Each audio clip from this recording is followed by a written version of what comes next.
श्री गोपाळ कृष्ण भगवान की जय। विडा नंबर 141।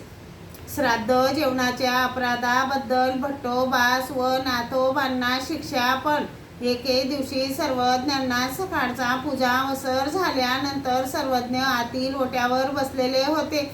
भट्टोबास नाथोबा काही मातीकाम करीत होते। रे नायकाच्या घरी श्राद्ध होते। ते म्हणाले, नागदेव भटो, नाथोबा भटो, तुम्हाला दोघांना मी जेवणाचे आमंत्रण देत आहे। भट्टोबास म्हणाले, आम्हाला का म्हणता? सर्वज्ञांना सांगा, सर्वज्ञ पाठवतील तर येऊ। मग रे नाईक आले, सर्वज्ञांना दंड ते घातले, श्रीचरणा लागले। मग सर्वज्ञांना विनंती केली, जी माझ्याकडे आज श्राद्ध आहे, तरी नागदेव भटाला, नाथोबा भटाला ते जेवायला पाठवावे जी। सर्वज्ञ म्हणाले, ते महात्मे की हो, ते श्राद्धाचे जेवण करायला कशाला येतील?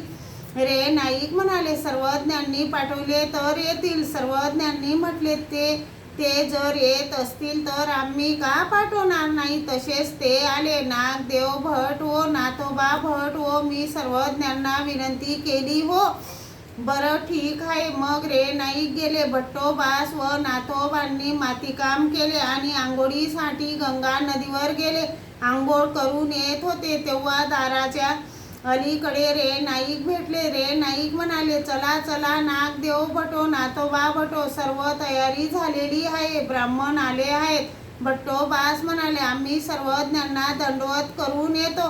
रे नाईक म्हणाले, चला चला, उशीर होत आहे, मग येऊन दंडवत करा, असे म्हणत त्यांना ओढून नेले। जेवण झाले नंतर ते टिळा लावलेले पान विडा खात खात सर्वज्ञांजवळ येत होते तेव्हा सर्वज्ञ विश्रांती घेऊन उठून बसले होते। मग सर्वज्ञांसाठी उंच मठाच्या पूर्वेला आसन होते। सर्वज्ञ भिंतीला लागून पूर्वेकडे तोंड करून आसनावर बसलेले होते।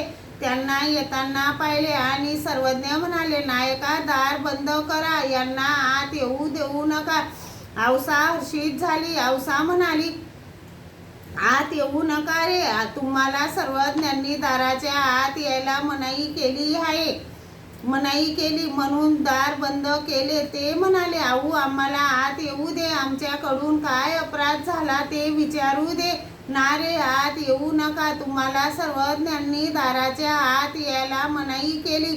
ते पुष्कळ वेळ दाराबाहेरच उभे होते। मग बाईसांनी सर्वज्ञांना विनंती केली, बाबा, यांना आत येऊ द्या, मग काय अपराध झाला ते विचारा, नंतर दंड द्या बाबा। मग सर्वज्ञांनी दार उघडायला सांगितले। दोघेही आत आले। सर्वज्ञांना दंडवत घातले, श्रीचरणा लागले, सर्वज्ञांजवळ बसले। सर्वज्ञ म्हणाले, अहो, तुम्ही पुजारी नाही व ब्राह्मणही नाहीत, तुम्ही लोकांच्या घरी श्राद्धाचे जेवण करायला का जाता? नाही जी, आम्हाला सर्वज्ञांनी पाठविले।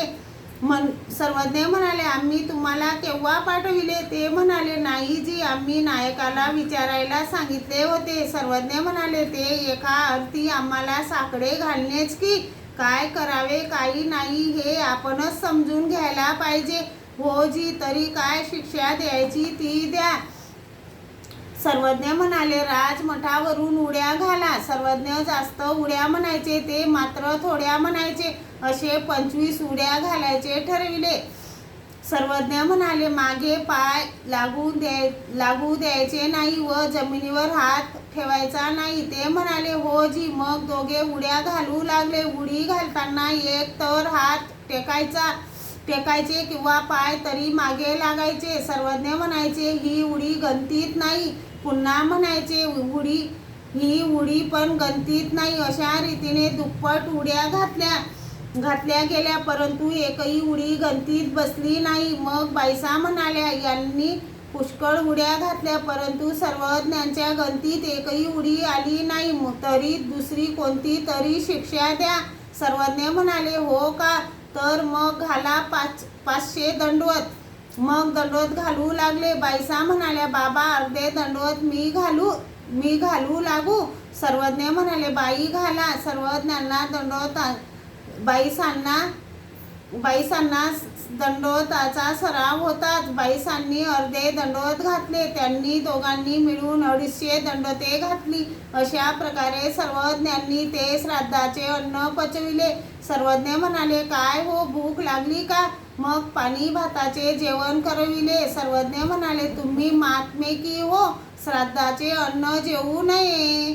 श्री गोपाळ कृष्ण भगवान की जय.